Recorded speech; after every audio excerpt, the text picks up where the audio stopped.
반갑습니다. 백동희 목사입니다. 오늘은 예수님교회 공사판 새벽예배 33번째 시간입니다. 갈라디아서 3장 6절 7절 말씀 함께 보시겠습니다. 아브라함이 하나님을 믿음에 그것을 그에게 의로 정하셨다 함과 같으니라. 그런즉 믿음으로 말미암은 자들은 아브라함의 자손인 줄 알지어다. 아멘. 갈라디아 교회 성도들은 자신들이 아브라함의 후손인 것을 매우 자랑스럽게 생각을 했고, 육신적인 혈통이 자신들의 구원을 보장해 줄 것처럼 그렇게 생각을 했던 사람들입니다.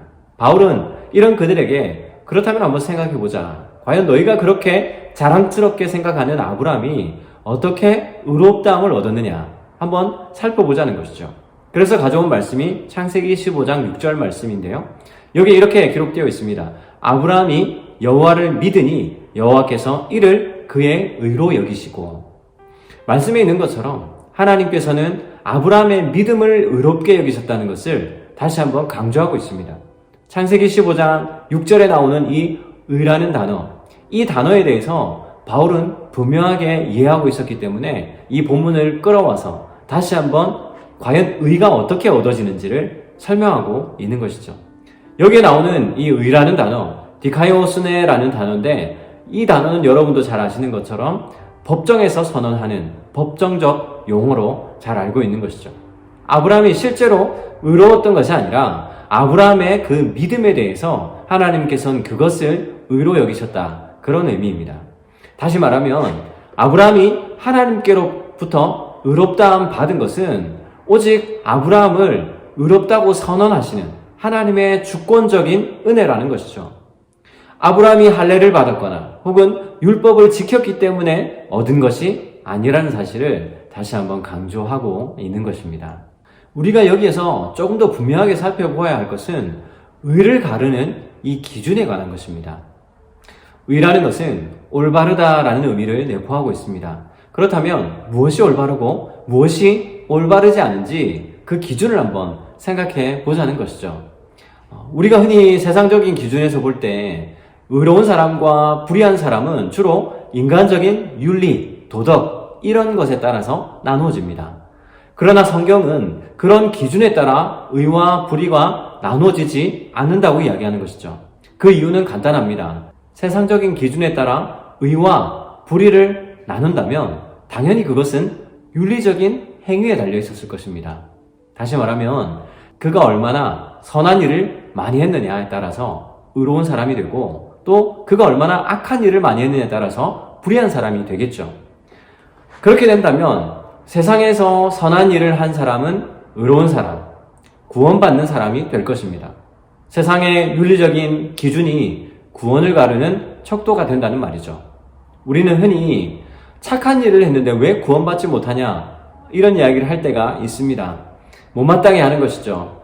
나라를 구한 이순신 장군, 과연 천국에 갔을까, 가지 못했을까, 이런 질문들을 하게 됩니다. 그런데 조금만 생각해보면 이 세상적인 윤리라는 것이 얼마나 줏대 없는 것인지 우리는 알게 됩니다. 세상적인 그 윤리는 시대에 따라서 또는 문화에 따라서 계속해서 달라지는 것이죠. 상대적이라는 이야기입니다.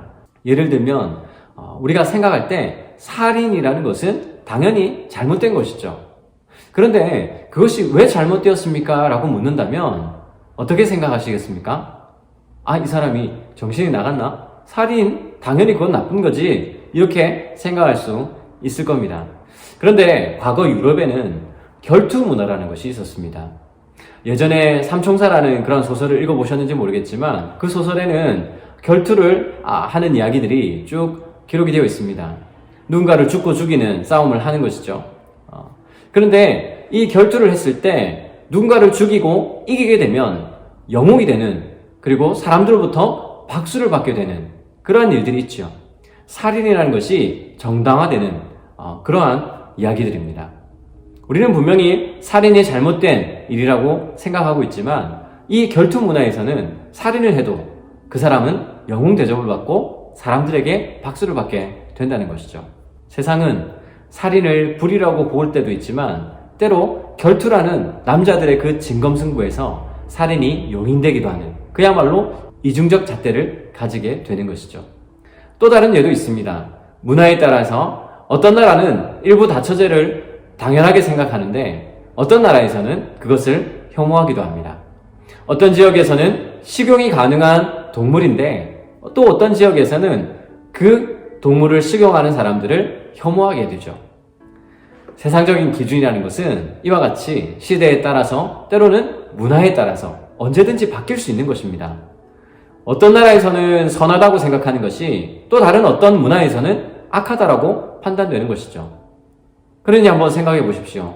이런 세상적인 윤리적인 판단 그리고 기준 이러한 것들로 천국과 지옥에 갈 사람이 나누어진다면 그것보다 더 불공평한 것이 있겠습니까?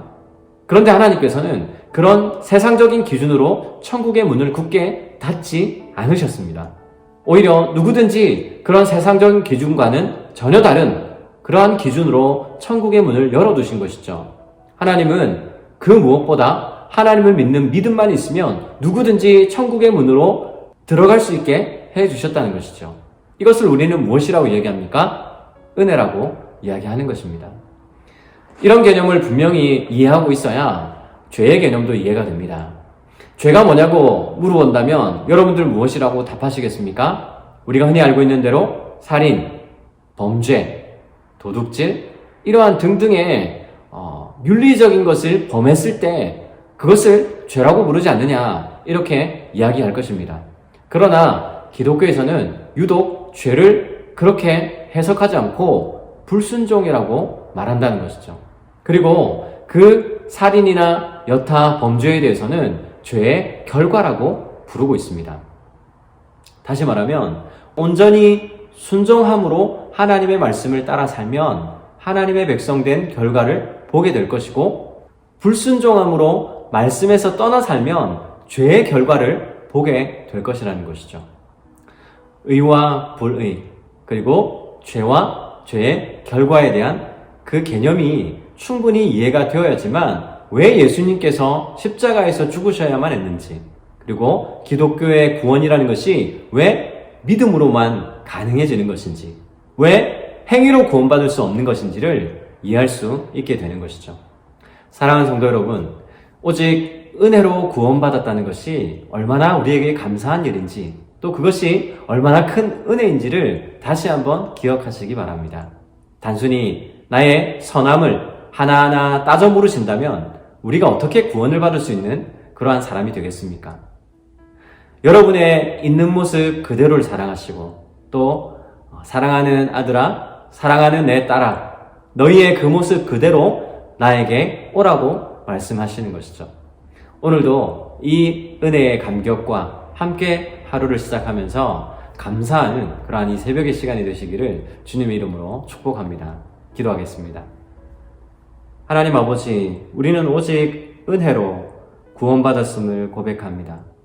하나님께서는 우리의 어떠함이 아니라 우리의 있는 모습 그대로를 사랑하시고 또 나에게로 오라고 말씀하셨습니다. 주님, 우리가 상황이 어떠하든지 우리의 마음이 우리의 행동이 어떠하든지 주님께로 나아가서 주님이 나의 죄를 용서하시고 온전히 구원을 이루셨음을 믿음으로 고백합니다 할 때에 우리에게 의롭다 칭해 주시고 또 천국의 문을 활짝 열어주시는 줄 믿습니다. 하나님, 오늘 하루를 사는 동안에 이것이 얼마나 큰 은혜인지 이것이 얼마나 귀한 것인지 우리의 삶에서 깨닫기를 원합니다. 그래서 오늘 이 은혜의 감격에 빠져서 생활하는 그러한 삶을 살아갈 수 있도록 인도하여 주시기를 간절히 소원합니다. 주님께서 우리의 삶에 믿음으로 구원에 이르게 된 것이 얼마나 기쁘고 즐거운 것인지 깨닫는 오늘 하루가 될 수 있도록 주께서 역사하여 주옵소서. 이 모든 말씀